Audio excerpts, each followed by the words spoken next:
Small towns. Everybody knows everybody. Doors stay unlocked. Kids play outside until dark. The kind of places where nothing bad ever happens. Or so people think. But small towns have secrets. Deep, dark secrets that get buried beneath friendly smiles and Sunday church services. Secrets that hide in plain sight because nobody wants to believe their quiet little town could harbor something evil. Something that's been there all along, watching, waiting. Tonight, I have 3 true horror stories from small towns across America. Stories that prove the most terrifying things don't happen in big cities or dark forests. They happen on Main Street, in familiar houses, right next door to people you've known your whole life. Because in a small town, there's nowhere to hide. And nowhere to run. Everyone knows where you live, where you work, where your kids go to school. And sometimes that familiarity isn't safety. It's danger. This is LastNightFM. And tonight, we're visiting places where everyone knows your name. And that's the problem.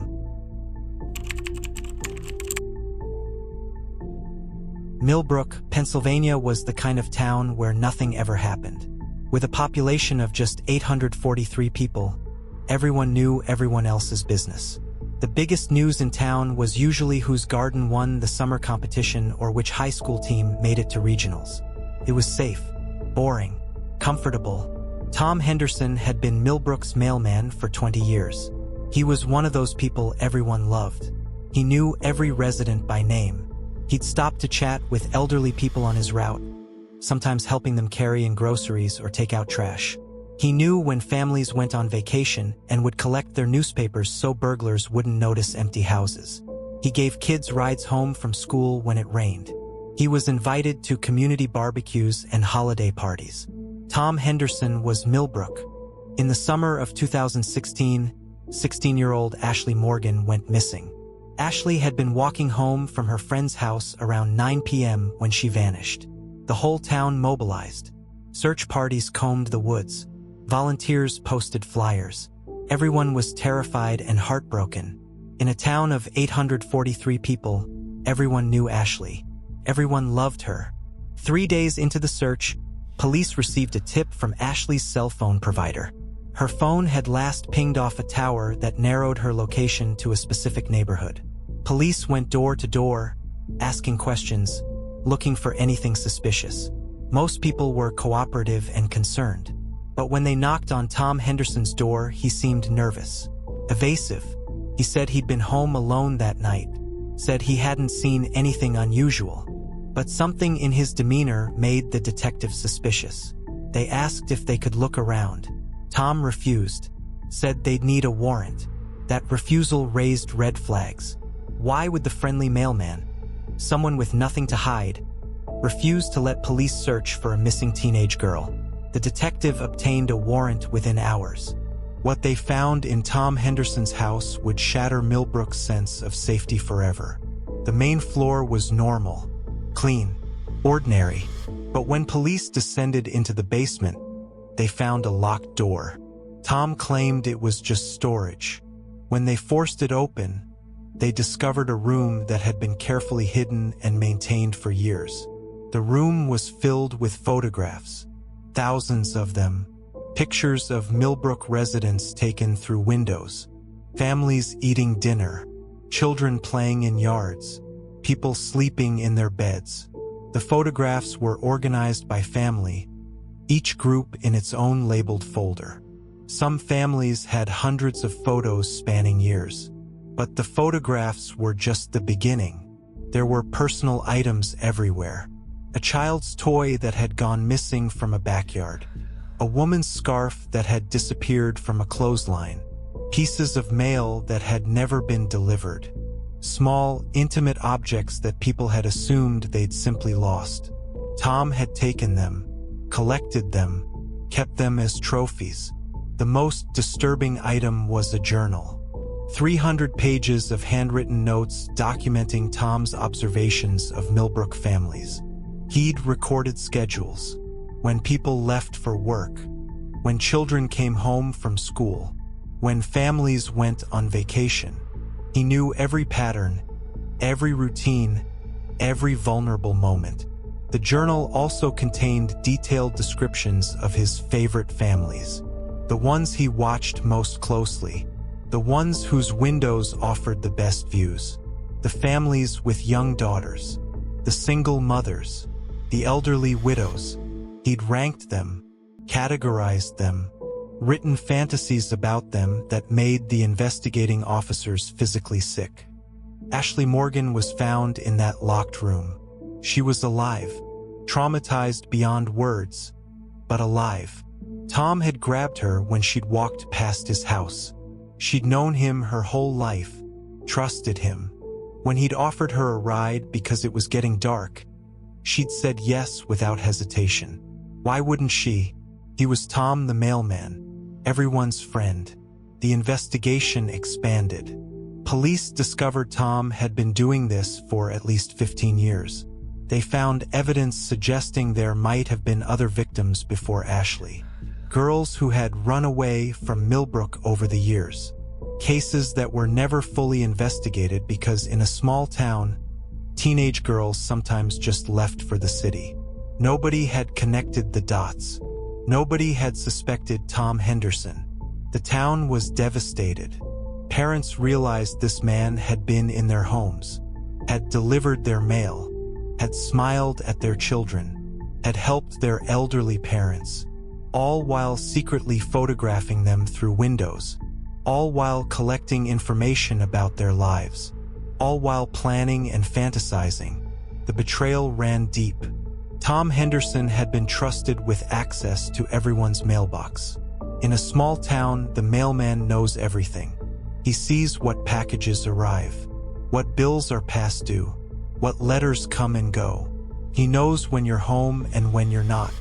And Tom had weaponized that trust. Families discovered that things they thought were coincidences weren't. That package that never arrived. That birthday card from grandma that got lost. That magazine subscription that mysteriously stopped. Tom had kept them, added them to his collection. The trial revealed even more disturbing details. Tom had been researching how to soundproof his basement. He'd been purchasing supplies to expand his hidden room. He'd been planning something bigger. Ashley Morgan had been a test run.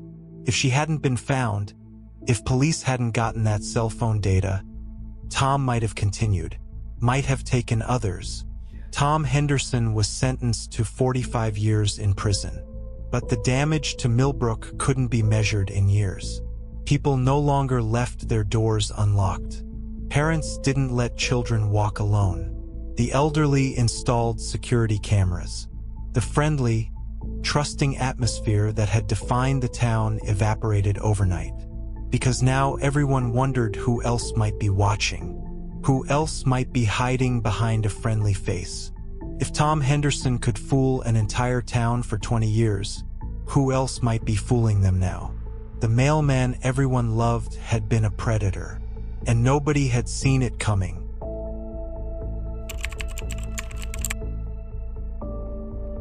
Coopersville, Montana was the kind of place where everyone knew everyone for generations. With a population hovering around 612, the town had one gas station, one grocery store, one school that covered kindergarten through 12th grade, and one restaurant. The biggest landmark was also the creepiest, an old textile mill that had shut down in 1987. The mill sat on the eastern edge of town, a massive brick structure that had once employed half the town's residents. When the textile industry collapsed and cheaper labor moved overseas, the mill closed its doors. The building had been sitting empty for over 30 years. Windows broken, doors chained, nature slowly reclaiming the structure with vines and rot. Every kid in Coopersville knew the mill was off limits. Parents warned children to stay away. It was dangerous, unstable. The floor could collapse. There could be asbestos. But really, everyone just felt uneasy around it. Something about the building felt wrong.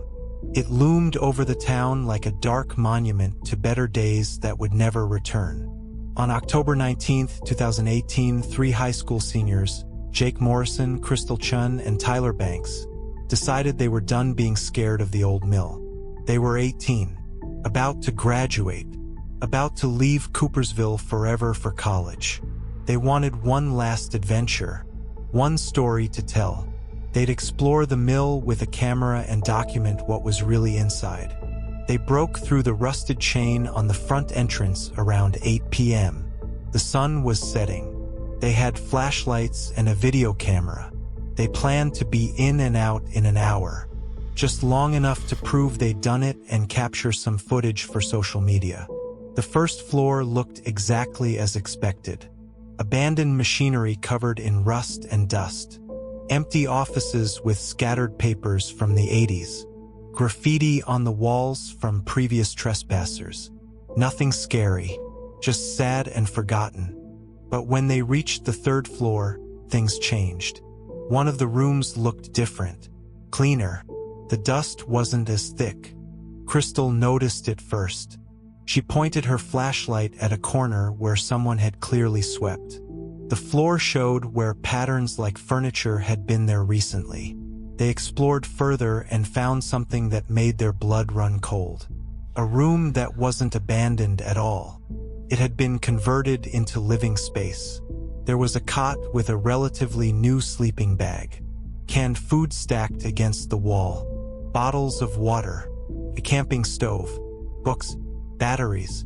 Everything someone would need to live off the grid. Someone was living in the abandoned mill. Someone had been living there for who knew how long. And judging by the amount of supplies, they weren't planning to leave. Jake wanted to get out immediately, but Tyler was filming everything. He wanted proof. They documented the room carefully, and that's when Crystal found something even more disturbing. Behind a tarp in the corner, there were dozens of photographs tacked to the wall. Photographs of Coopersville, the main street, the school, the grocery store, but these weren't tourist photos. They were surveillance photos, taken from a distance, focused on individuals, people going about their daily lives, completely unaware they were being photographed. There were pictures of children walking to school, women shopping, men leaving the bar at night, all taken from a high vantage point. From the mill windows, someone had been watching the entire town from up here. Then they heard it. Footsteps, heavy boots on metal stairs, coming up toward them, coming fast. They ended up in a large open room that used to be the main production floor. And there, they came face to face with the mill's resident. A man, or what looked like a man, stood blocking their only exit. He was tall, thin, wearing clothes that looked like they'd been scavenged from donations. His hair was long and matted. His face was weathered, but his eyes were sharp, alert, intelligent. He didn't speak. He just stared at them. The three students backed away, and the man stepped forward, matching their movement. He was keeping them in the room, not attacking, just preventing them from leaving. He raised one finger to his lips, the universal gesture for silence. They stayed in that standoff for what felt like hours but was probably only minutes. Then the man walked to a wall and pointed at a spray-painted message that Jake hadn't noticed before. It said, "Stay out. Next time you don't leave." The man then walked to a different door and opened it. A door the students hadn't seen. He gestured toward it. One chance. Take it now or don't take it at all. The three students ran. They fled down a staircase they hadn't known existed, through passages the man had shown them, and burst out a side exit into the night. They ran straight to the police station, hysterical and terrified. A search team entered the mill within the hour. What they found confirmed the student's story and revealed even more. The man had been living there for decades. He'd created an entire living space across multiple rooms. He had surveillance equipment pointed at the town.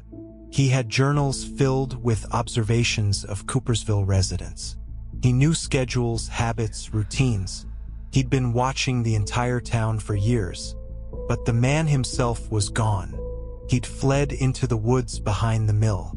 Police searched for days but never found him. They found evidence he'd been living there since at least the late 90s. Sarah Mitchell was a freelance journalist from Boston who specialized in writing about small-town America. She'd published several articles about dying rural communities, the opioid crisis in forgotten places, and how small towns were adapting to modern challenges. In January 2019, she chose Harmony Falls, Virginia as her next subject. Harmony Falls had a population of 456. It sat in a valley surrounded by mountains, isolated and picturesque. The town looked like something from a postcard. White church steeple, main street with mom-and-pop shops. Everyone knew everyone. Sarah rented a room at the only bed and breakfast in town and began her research. The first week was standard. She interviewed the mayor, the school principal, local business owners. Everyone was friendly but slightly guarded. Small-town people were often suspicious of outsiders, especially journalists. Sarah wasn't worried. She'd win them over. But then she noticed something odd. She'd arrived on January 12th. By January 17th, the town's atmosphere had changed. People seemed nervous, distracted. The cheerful hospitality she'd been receiving disappeared. People suddenly had reasons they couldn't talk to her. Businesses started closing early. On January 18th, the owner of the bed and breakfast, Mrs. Henderson, knocked on Sarah's door. She told Sarah she needed to leave. Not eventually. Now, today. Sarah was confused. Had she offended someone? Had her questions been too invasive? Mrs. Henderson wouldn't explain. She just said Sarah needed to be out of Harmony Falls by sunset. She'd refund her money, but Sarah had to go. Sarah refused. She was a journalist. If something was happening in this town, that was exactly the story she needed to cover. Mrs. Henderson's face went pale. She begged Sarah to leave, told her some places weren't meant for outsiders. Some stories weren't meant to be told. When Sarah still refused, Mrs. Henderson left without another word. That evening, January 18th, Sarah walked through Harmony Falls and found it completely shut down. Every business closed, every window covered. The streets were empty, not a single person outside, no cars moving. It was like the entire town had evacuated. But Sarah could see lights inside houses, could occasionally see shadows moving behind curtains. People were home. They were just hiding. Sarah went back to the bed and breakfast. The front door was locked. She knocked. No answer. She called Mrs. Henderson's phone. It rang inside the house, but nobody answered. Sarah was effectively locked out. She tried several other houses. Same result. Doors locked. No response. The entire town had shut her out. As darkness fell, Sarah sat in her rental car trying to figure out what to do. She could drive back to the city, come back another day, but the journalist in her couldn't leave. Something was happening. Something the town didn't want her to see. That made it exactly the story she needed to cover. At 11 p.m., Sarah noticed something. The church at the center of town was lit up inside. She walked toward it and found the front doors unlocked. Inside, the entire town had gathered. All 456 residents. They sat in pews, silent, facing the altar. Nobody spoke. Nobody looked at Sarah when she entered. They all just sat there, waiting. Sarah approached the mayor, who was sitting in the front row. "What's happening?" she asked quietly. The mayor didn't look at her. "You shouldn't be here," he whispered. "You should have left." Before Sarah could respond, the church bells began to chime. Midnight, January 19th. For the next 6 hours, Sarah witnessed something she still struggles to explain. The townspeople sat in complete silence. Nobody moved. Nobody spoke. They just waited. Outside, Sarah heard sounds. Footsteps on the roof, scratching at the doors, something circling the church, something that made sounds no animal should make. At one point, around 3 a.m., whatever was outside began pounding on the church doors. The whole building shook. Sarah was terrified. She looked at the townspeople. They sat motionless, eyes forward, accepting, like they'd done this before, like they knew exactly what to do. Sit still, stay quiet, wait for dawn. At 5:47 a.m., as the first light of sunrise touched the horizon, the sound stopped. The pounding ceased. Whatever had been circling the church retreated. The townspeople stood up. They filed out of the church silently. They went to their homes. They didn't speak to each other, didn't acknowledge what had just happened. They just went back to their normal lives. Sarah tried to follow the mayor to demand answers. He finally stopped and turned to her. "Someone always dies on January 19th, he said quietly. "Every year, for 40 years. We don't know why. We don't know how. We just know that if we stay inside, if we wait it out together in the church, only one person dies. The year we tried to stop it, the year we tried to fight back, 5 people died. So now we accept it. We gather. We wait. And come sunrise, we find out who was chosen." He walked away before Sarah could ask more questions. By noon that day, Sarah learned that old Robert Mason, age 79, had died in his sleep sometime during the night. Natural causes, the death certificate would say. Heart failure. But everyone in Harmony Falls knew the truth.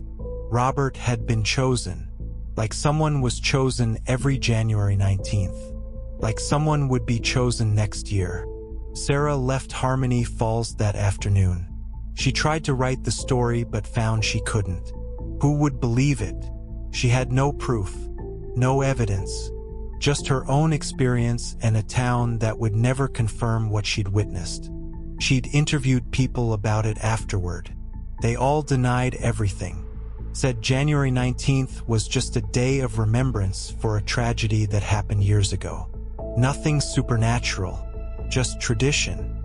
But Sarah knows what she saw, knows what she heard circling that church, knows that 456 people sat in silent terror for 6 hours, waiting for dawn, waiting to see which one of them would be dead by morning. And she knows that this January 19th, they'll do it again. They'll gather in that church. They'll wait in silence. And someone will die, because some secrets are kept not out of choice, but out of fear. And Harmony Falls is too afraid to break the pattern. 3 small towns, 3 secrets kept in plain sight. A friendly mailman who used 20 years of trust and access to prey on an entire community. An abandoned mill that wasn't abandoned, housing someone who'd been watching the town for decades. And a town that gathers every year to witness something it doesn't understand and can't stop. Small towns aren't the safe havens we imagine. Sometimes the greatest dangers come from the people you trust most. And sometimes entire communities are complicit in horrors they're too afraid to confront. This has been Last Night FM. And remember, the smaller the town, the bigger the secrets.